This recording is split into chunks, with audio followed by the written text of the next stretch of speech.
Problème à une inconnue. Voici le problème.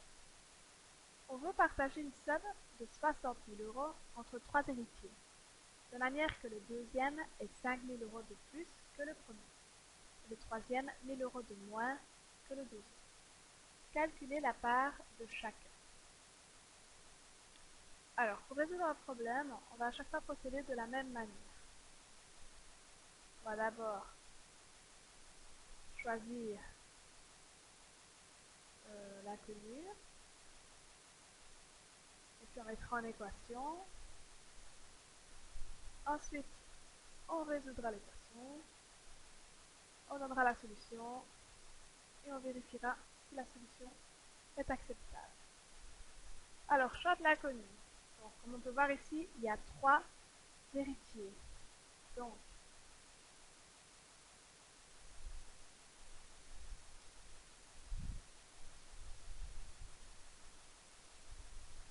on va noter part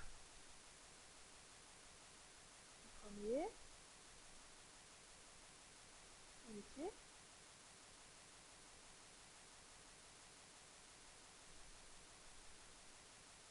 part du deuxième,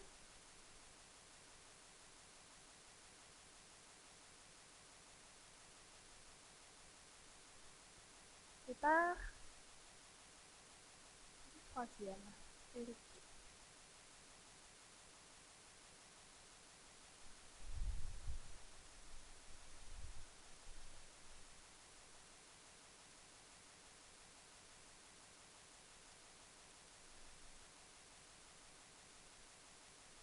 Voilà.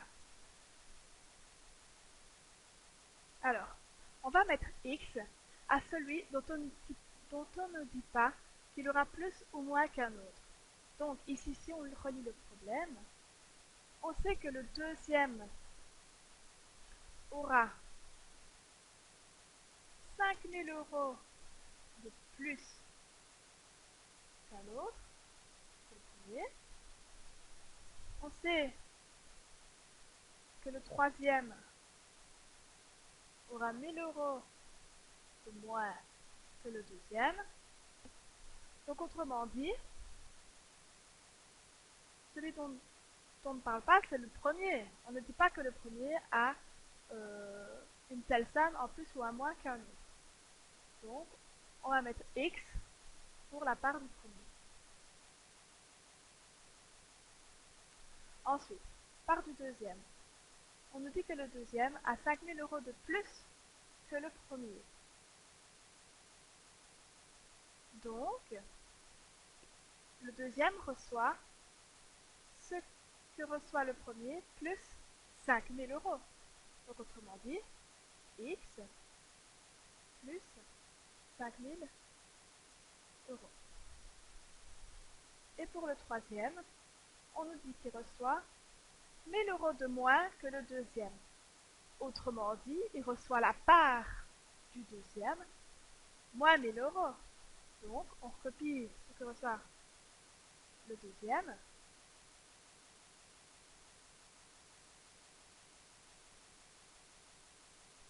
Moins 1 000 €. Or, 5 000 moins 1 000 €, ça fait 4 000. Donc, le troisième, il reçoit en réalité x plus 4 000 €. Ensuite, la mise en équation. On nous dit qu'on partage une telle somme, c'est-à-dire 60 000 €, entre 3 personnes. Donc, si je fais la part du premier plus la part du deuxième plus la part du troisième, on obtient bien 60 000 €. Ça, on nous dit. Donc, on peut mettre x plus la part du deuxième, x plus 5 000, plus la part du troisième, x plus 4 000.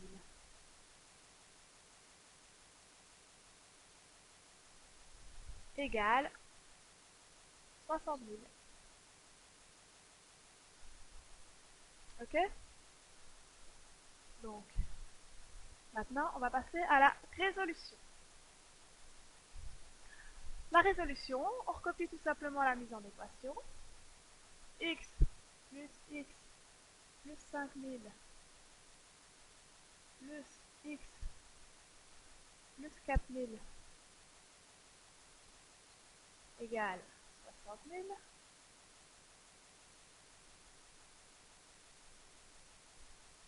Et on résout. Donc, combien a-t-on de x dans le premier membre? X plus x, ça fait donc 3x. Combien a-t-on de termes indépendants? 5000 plus 4000, ce qui donne 9000.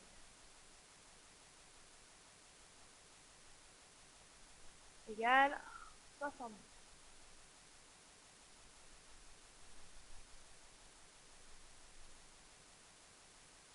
Donc, la deuxième étape, on doit regrouper tous les x dans le premier membre. C'est déjà fait. On voit bien que dans le deuxième membre, il n'y a pas de x. Donc, à présent, on doit regrouper les termes indépendants, donc ne contenant pas x, dans le deuxième membre. Donc, on voit qu'ici, dans le premier, on a 9000, et il doit aller dans le deuxième. Donc, on soustrait 9000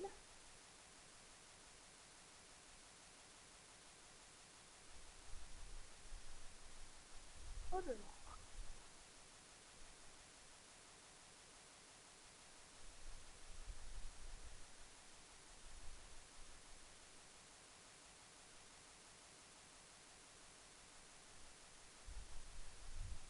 $60 000 moins 9 000.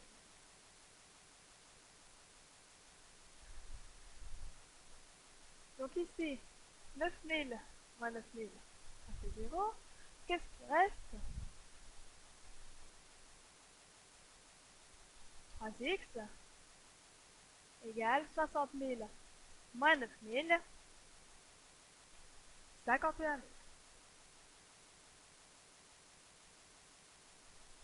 Et enfin, la dernière étape, on aimerait bien isoler x.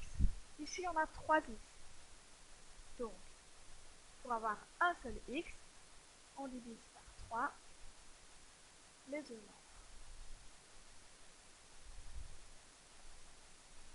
Donc 3x divisé par 3, on obtient bien 1x. Et 51 000 divisé par 3, ça donne 17 000.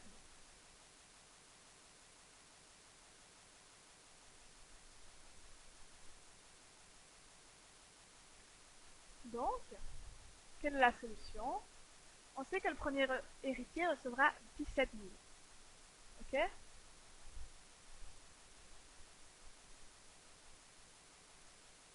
Donc je le note. Part du premier héritier, 17 000 euros.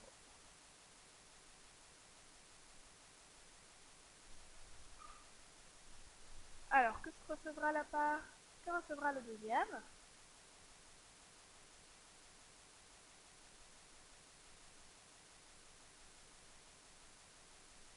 Et que recevra le troisième?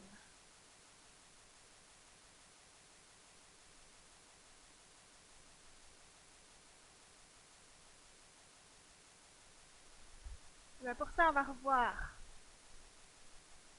à la première page. On avait vu que la part du deuxième, c'était x plus 5000. Or, on a trouvé que x était 17 000. Donc le deuxième, il aura 17 000 plus 5000.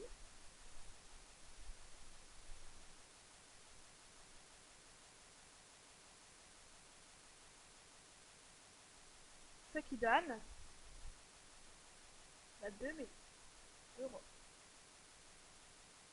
Et alors, le troisième, on nous disait qu'il avait x plus 4000. Autrement dit, x c'est 17 000. Donc 17 000 plus 4000, ça donne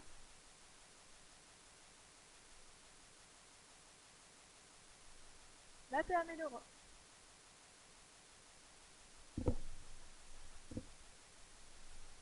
Et alors, pour vérifier, comment on va vérifier ça? Il suffit d'additionner les trois parts, et si on obtient 60 000, c'est que c'est bon. Donc, est-ce que 17 000 plus 22 000 plus 21 000 est égal à 60 000 est égal à 60 000. Alors on compte 17 000 plus 22 000 plus 21 000, ça donne bien 60 000. Donc, ok, c'est bon.